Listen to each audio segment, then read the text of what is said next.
Muy buenas tardes a todos. Eh, Bienvenidos a este taller de introducción al mindfulness, la gestión emocional y la psicología positiva como herramientas para alcanzar el autoconocimiento, el bienestar y la felicidad. Muchas gracias por su tiempo. Les voy a pedir 30 minutos de atención plena, de presencia plena y prometo entregar contenido de calidad. Mi nombre es Lorena Mejía.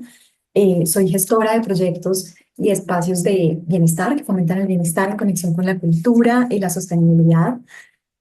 Trabajo difundiendo las herramientas y las capacidades que permiten a personas, comunidades e instituciones cuidar mejor de ellas mismas, de los demás, de sus relaciones y de sus entornos. Este es un poco el contenido que vamos a compartir. No voy a detener mucho aquí y vamos a entrar en materia. Vamos a empezar por el contexto, lo que nos reúne hoy, la pertinencia del mindfulness, la psicología positiva y la gestión emocional en nuestra vida. Y es que vivimos sobreestimulados. El estrés y la ansiedad son los principales desencadenantes de las enfermedades y dramas humanos. Todos tenemos un amigo, un familiar o incluso sentimos en nosotros mismos los efectos del estrés en problemas gástricos, en migrañas. Esto es muy común en la gran mayoría de personas hoy en día y el 60% o más de las consultas que llegan a consultorios psicológicos son por estrés. Esto se da debido a la diversidad de roles, las demandas diferentes que tenemos en nuestro entorno, las demandas en el trabajo por parte de nuestros jefes, compañeros de trabajo, clientes, proyectos. Los que tienen el rol de padres saben que es muy demandante, sea cuando los niños están pequeños y buscan mucha atención, o cuando son adolescentes, pues cuanto más. Y también pues hay otros roles como hijos y a veces estamos entre todos esos roles y es muy demandante. También la publicidad y la información en exceso. Muchas personas, por ejemplo, tienen problemas para dormir y la verdad es que mantenemos hiperconectados y se ha demostrado que interrumpir las pantallas, por ejemplo, por lo menos una hora antes de dormir, pues genera un mejor descanso, pero realmente nos genera ansiedad sin que nos demos cuenta. Y bueno, hay muchas otras causas, pero en general podemos hablar del paradigma del desarrollo y la productividad que es totalmente disfuncional. El paradigma que estamos viendo ahora que sobreestima la productividad y nos aleja de un balance entre vida laboral y personal, podemos decirlo así. Pero la verdad es que el estrés y las emociones desagradables son información, no deberían ser buenas o malas en sí, sino realmente son información y depende de cómo lo manejemos. Para empezar, el estrés y la ansiedad, las emociones desagradables, son reacciones naturales que están diseñadas y existen para nuestra supervivencia y adaptación. El estrés, por ejemplo, su definición es una respuesta emocional y física que se produce ante una situación que se percibe como amenazante o desafiante. Y la ansiedad, por su parte, es un estado emocional que se caracteriza por la anticipación de una preocupación futura. Esto es muy importante y están pensados cuando se usan de manera adaptativa, están para protegernos. Por ejemplo, si nos encontramos en una situación de peligro, si vemos que viene un carro y vamos a cruzar la calle, sabemos que debemos eh, pues apresurarnos y esto en principio es para protegernos. Pero lo que no podemos y lo que pasa es cuando pasamos a vivir en un estado de ansiedad. No podemos, nadie puede vivir en un estado de ansiedad porque para eso no están creados. Les voy a compartir antes de entrar a hablar del mindfulness esta fórmula de la felicidad. Escuchamos mucho que no hay fórmulas para ser felices y realmente es que varía de persona a persona, pero los diversos estudios han demostrado eh, que el 50% de nuestra disposición a ser felices viene determinada por nuestra genética. Hay un 10%, nosotros pensaríamos que es mucho más, que son las situaciones de la vida, si estamos en una relación, nuestro trabajo, el dinero que tenemos, etcétera. Y hay un 40%, que es una gran mayoría, que es una muy buena noticia, que está en nuestro control y está en nuestra forma de pensar y las decisiones que tomamos en la vida. La buena noticia es que podemos aprender a conocer estas herramientas para ser más felices y estas podemos entrenar para ser más felices. Estas características, estas herramientas que científicamente nos acercan a una vida más satisfactoria. Ahora, les pregunto, ¿qué es el mindfulness? ¿Me pueden decir qué ideas tienen de mindfulness? Eh, Muchos tienen la idea exactamente de que está relacionado con la meditación, han escuchado atención plena, de pronto no todos saben, así que vamos a empezar desde el principio. El término es una traducción al inglés de la palabra sati, que significa, o una de sus traducciones literales o más aproximadas podrían ser intención, atención pura, recepción y presencia del corazón. Estar plenamente atentos al momento presente, observándolo y acogiéndolo sin juicios, muy importante, con curiosidad, apertura, aceptación y amor. Y resalto estos dos aspectos porque son los pilares del mindfulness: la regulación, la autorregulación de la atención y valores como la curiosidad o el interés, la apertura, la aceptación, que es el mismo no juicio, sino la capacidad de observar las cosas un poco como son, si se puede decir, y con amor, con compasión. El mindfulness es una capacidad humana y básica, es universal, de ser conscientes de los contenidos de la mente, también de nuestras sensaciones y percepciones físicas, así como de las experiencias, situaciones y lugares que atravieso, que habitamos en el momento a momento. Es un rasgo disposicional que todos tenemos en mayor o menor medida. Todos lo tenemos, esta capacidad. Es a su vez un estado y una técnica psicológica para lograr ese estado de atención plena, de contemplación, de no juicio. Es básicamente la respuesta a la pregunta: ¿dónde está mi mente mientras me pasan las cosas? Muchas veces, mientras estamos en un sitio, no estamos realmente ahí, estamos pensando en otras cosas, estamos en otro lugar. En resumen, es un concepto rico y múltiple.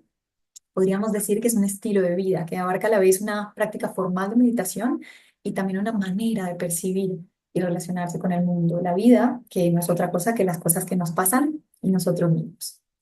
Ahora, ¿qué no es el mindfulness?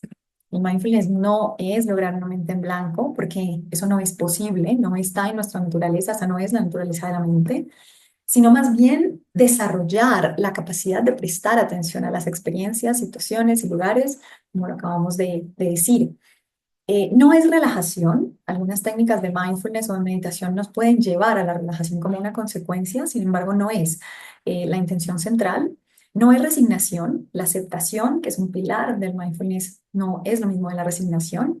Hay una diferencia. Ahorita no vamos a profundizar allí, pero mientras la resignación es la pasividad y digamos, una aceptación triste y pasiva de lo que pasa, la aceptación activa es una decisión y requiere participación y también gestión hasta donde nosotros podemos para transformar esa situación que no nos agrada.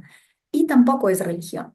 Si bien el mindfulness viene de un concepto de meditación budista, pues ya está occidentalizado hace mucho tiempo y hace parte oficial de estudios psicológicos, neurobiológicos que demuestran sus beneficios en todas las personas de cualquier background, de cualquier precedencia.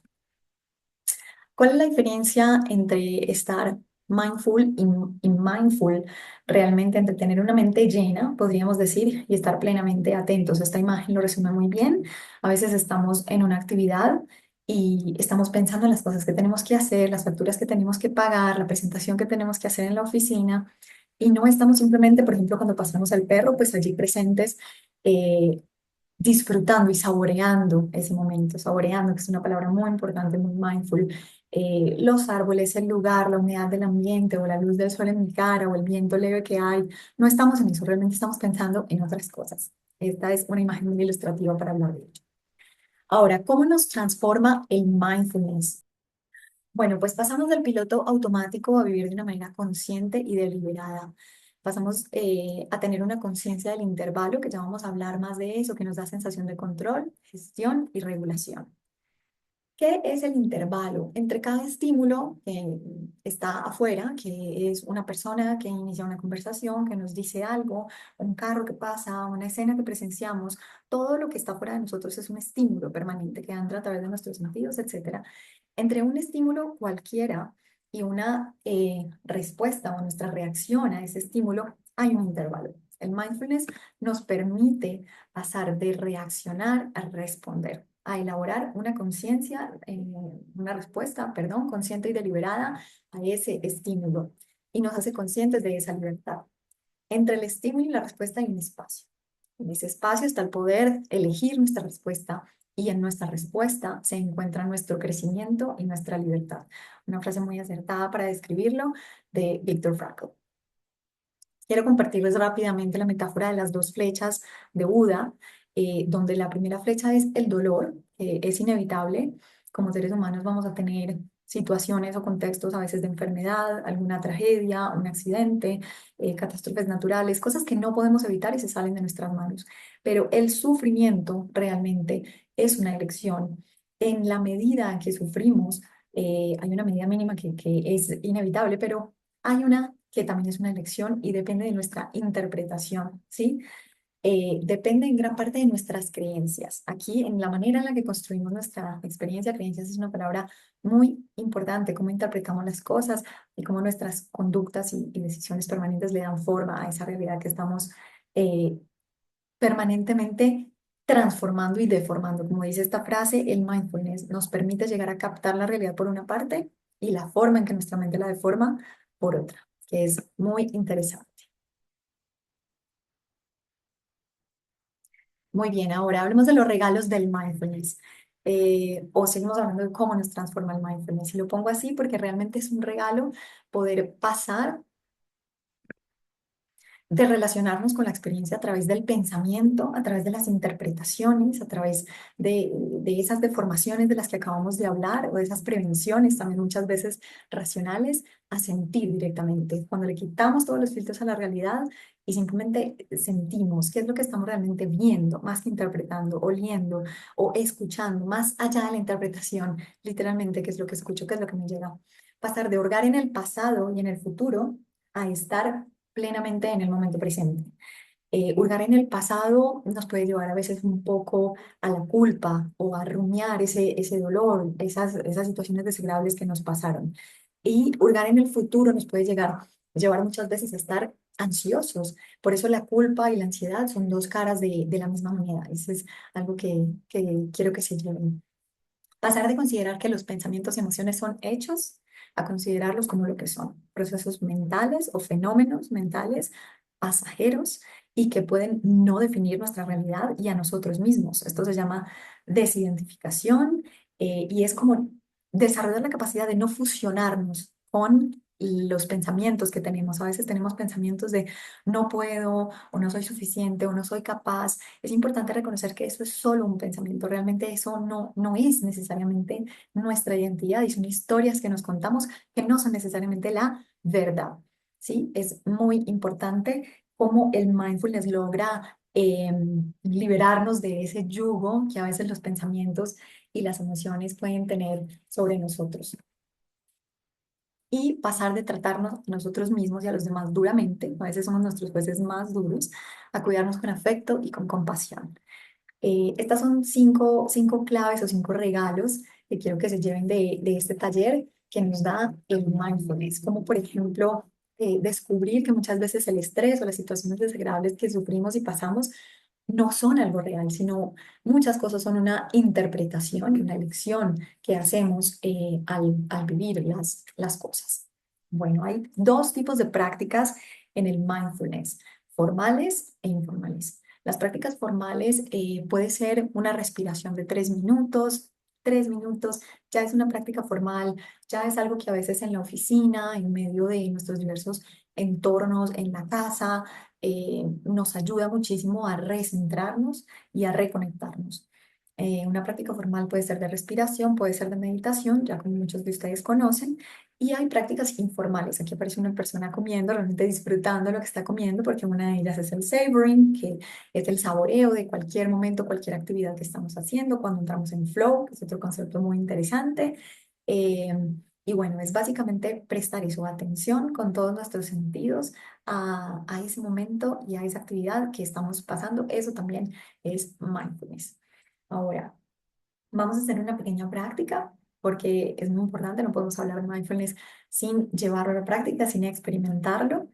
Así que los voy a invitar a que se sienten de manera recta, con la espalda erguida, con sus dos pies en el piso, hacemos carrizo, ponemos nuestras manos sobre los muslos, ¿sí? Nos recostamos en la silla, nos ponemos cómodos o simplemente derechos, como si hubiera un hilo que nos lleva la cabeza hacia el techo y nos conecta allí. Y vamos a tomar una respiración profunda y vamos a concentrarnos en nuestra respiración. Hacer un par de respiraciones profundas y lentas.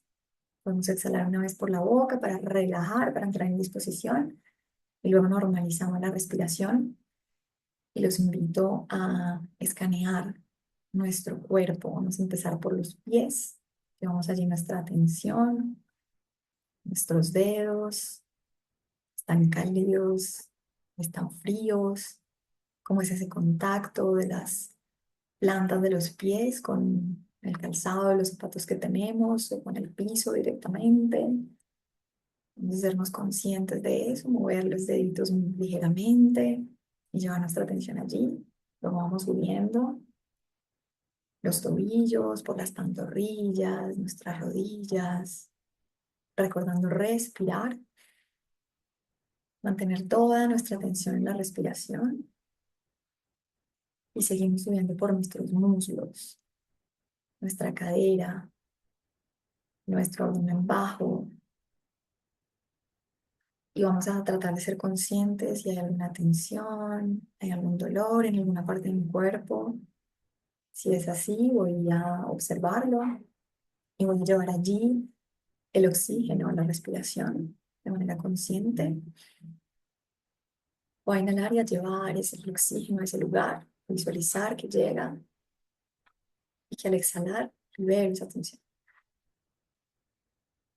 Seguimos subiendo el abdomen, el pecho, la espalda media, los hombros, los brazos, antebrazos, las manos que están relajadas sobre los muslos.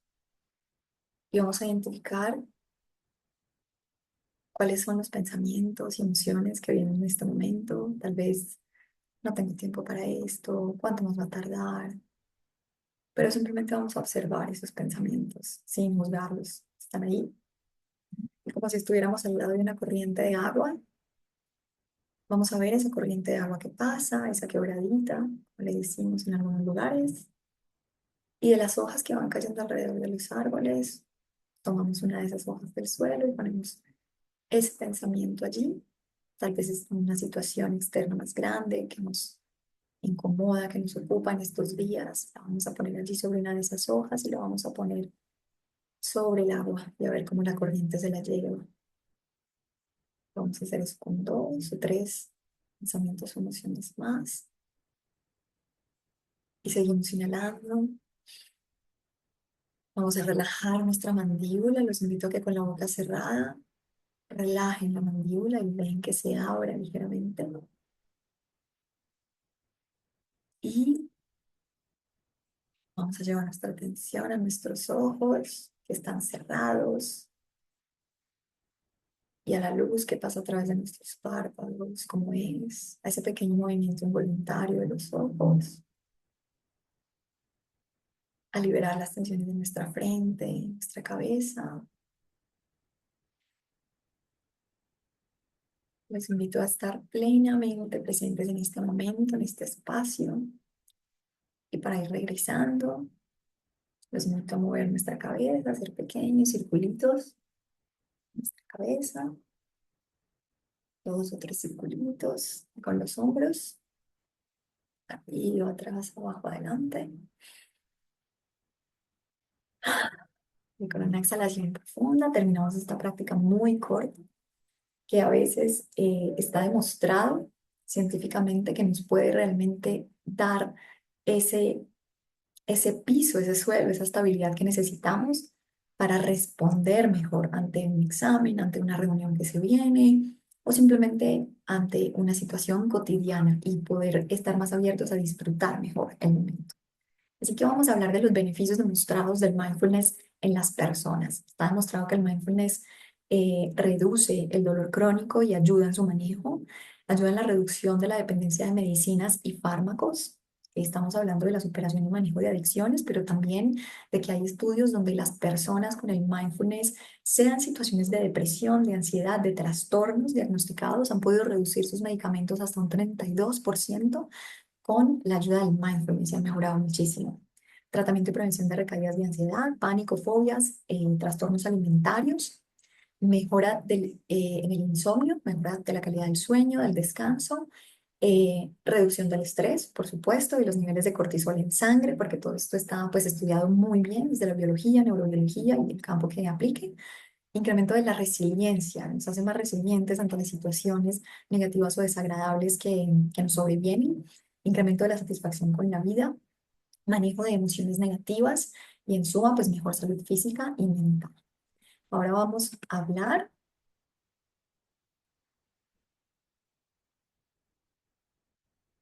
de los beneficios demostrados en empresas y entidades educativas. En empresas hay reducción de bajas laborales, reducción de los niveles de estrés, manejo de emociones negativas y reducción de tensiones, incremento de la atención, creatividad, concentración, mejora en la comunicación, tan importante, mejora en la productividad, más altos niveles de productividad, desempeño y satisfacción laboral, muy importante. Y pues también esto aplica en el caso de las aulas y de las entidades educativas, en un mejor ambiente y un aumento en la empatía. Está demostrado que nos trae mejor también bienestar psicológico. Ahora, vamos a hablar de fortalezas. ¿Qué son las fortalezas? Las fortalezas son un estudio que Seligman y Peterson hicieron hace algunos años. Seligman es el padre de la psicología positiva que ya vamos a pasar también a definir. Hicieron en textos de los últimos 2500 años en diferentes culturas y contextos universales. Y ellos descubrieron que hay fortalezas que son eso, universales, que están presentes en todos los lugares, que contribuyen al bienestar y a una vida plena y que son altamente valoradas. Estas 6 virtudes son el coraje, la humanidad, la trascendencia, la templanza, la justicia y la sabiduría. Y de ellas desprendieron 24 fortalezas del carácter, como acá lo pueden ver ustedes, algunas, la gratitud, el perdón, la humildad, la honestidad, etcétera. El Instituto Europeo de Psicología Positiva, donde yo me he formado, ha derivado de estas 24 fortalezas 26, que son las que ustedes pueden ver aquí. Y digamos que el aporte que ha hecho el IEP es proponer el uso en equilibrio de las fortalezas. Ahora, ¿qué es una fortaleza? Ya vimos ejemplos, así que ya entendemos, pero si vamos a definirlas, pues una fortaleza se caracteriza porque es auténtica y energizante para la persona. Son esas características o esos valores, podemos decir, que cuando estamos usando se sienten bien, nos hacen sentir bien y a los demás también nos permiten un rendimiento más óptimo y un funcionamiento mejor, un desempeño en nuestras relaciones sociales, laborales, etcétera. Ahora, las fortalezas por sí mismas, si no se usan en equilibrio, pueden ser también desadaptativas. Y esto es otra herramienta muy importante y muy clave que quiero que se lleven hoy. Entonces vamos a poner el ejemplo de la sinceridad. Hay personas que pues son muy sinceras y está muy bien poder contar con su opinión y saber que nos dicen la verdad. Pero también hay personas que con la sinceridad pueden herir, pueden hacer daño, ¿no? Pueden decir, pues no te queda bien eso, la verdad, estás como muy gordo o como demasiado flaca, acabada, y como que entonces ya eso es un poco desadaptativo que no nos hace bien ni a nosotros mismos ni a los demás en ese momento, ¿sí? Igual el perdón es una gran fortaleza, no todo el mundo tiene la capacidad de perdonar, de dejar ir. Y está muy bien si se maneja en equilibrio. Cuando está poco presente, pues puede traer enfermedades, puede traer malestar psicológico, puede traer, bueno, el rencor puede traer consecuencias muy negativas. Pero cuando está demasiado presente, demasiado es un adverbio de cantidad negativo, me decía un amigo, lo recuerdo muy bien, pues hay que regularla y hay que ponerla en equilibrio, porque cuando tenemos un perdón muy presente, estas personas lo que pasa es que permiten que les pasen por encima, un poco como decimos, no saben establecer los límites de lo que es justo, de lo que es bueno para ellas, para ellos, y pues permiten que haya situaciones en las que realmente pues no deberían permitir y no deberían estar.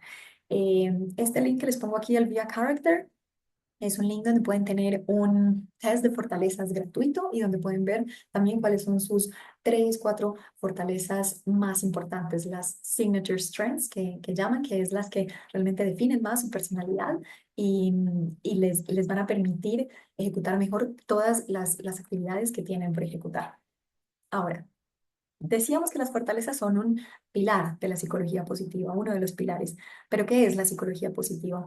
Bueno, pues es la rama de la psicología que estudia las emociones, las actitudes, las acciones que contribuyen al bienestar psicológico, por supuesto, y general, a la prosperidad y calidad de vida de las personas y previenen las psicopatologías. ¿Por qué? Porque es importante más allá de saber cómo resolvemos una patología que ya está, saber cómo podemos prevenirla, saber cómo podemos llegar a tener una sociedad más sana con menos psicopatologías en general. Y pues, en fin, la psicología positiva estudia los factores que favorecen el florecimiento humano, que es una palabra que me encanta. Ahora, algunos ejemplos de prácticas para que se lleven hoy es, por ejemplo, les voy a dar tres, el calendario de experiencias positivas, y es hacerse la pregunta, ¿qué me gusta hacer? ¿Qué realmente disfruto? Una cosa pequeña, una cosa fácil de hacer que realmente me gusta, ¿sí? Que obviamente no sea en exceso. Comer rico, cualquier cosa que sea, verme con esta o esta otra persona, ir al cine, hacer deporte, etcétera. A veces, incluso en los momentos más difíciles de nuestras vidas, cuando no tenemos ganas de hacerlo, un poco obligarnos a hacerlo, planearlo y hacer que pase, porque está demostrado que solo así podemos superar los momentos difíciles. Así que coger ese calendario y poner por lo menos cada 3, 4 días que pase algo que realmente nos guste, que realmente sepamos que nos sube el ánimo, que nos hace bien. La otra práctica es una caja de buenos momentos, ¿sí?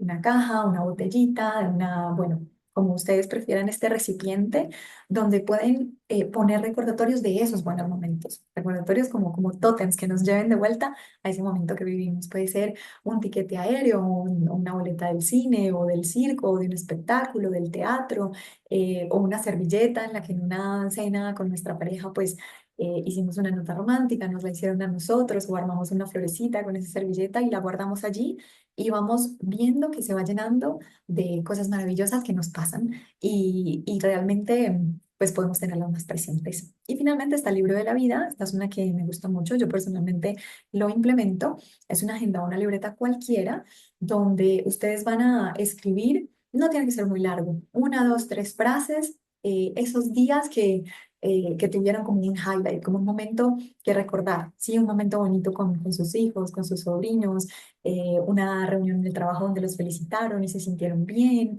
eso, poner los nombres de las personas, de ese lugar nuevo que conocieron, de un café, de un restaurante, lo que sea que los lleve a vivir y a recordar ese momento, pueden hacer dibujitos, caritas, y cuando menos piensan, pues van a tener en todo el mes en una sola página, tal vez en dos páginas, con las fechas claves, yo las pongo en circulitos, donde, bueno, ven todas esas cosas bonitas que han vivido y dicen, wow, realmente tuve muchos highlights esta semana, tuve muchos highlights este mes y finalmente este año, ¿no? Ahorita para el 2024 yo revisé en 5 minutos todo mi año pasado en las páginas de mi libro de la vida y dije, wow, qué bonito, recuerdo un montón de momentos que incluso ya había olvidado.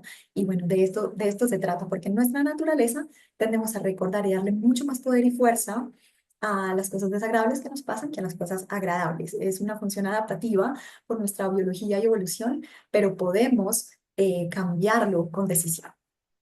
Ahora, yo los invito a conocer y aplicar estos conceptos y disfrutar de sus múltiples beneficios en su vida personal, en su familia, en su comunidad, en su empresa.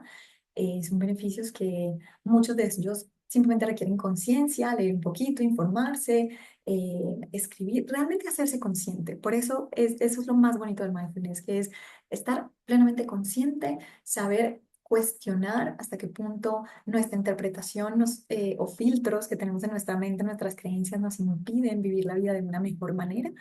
Y pues los invito en este momento a hacerme sus preguntas. Estoy cumpliendo con el tiempo que les prometí de los 30 minutos, así que también si en este momento no tienen las preguntas o no se les ocurre, se sienten tímidos, pues pueden hacérmelas llegar a mi correo, lorenamejiab@gmail.com, y les agradezco enormemente otra vez por este espacio, por su tiempo y por su atención que vale tanto. Que tengan lindo día, linda tarde y gracias por haber asistido a este taller o por ver la grabación que compartimos. Chao.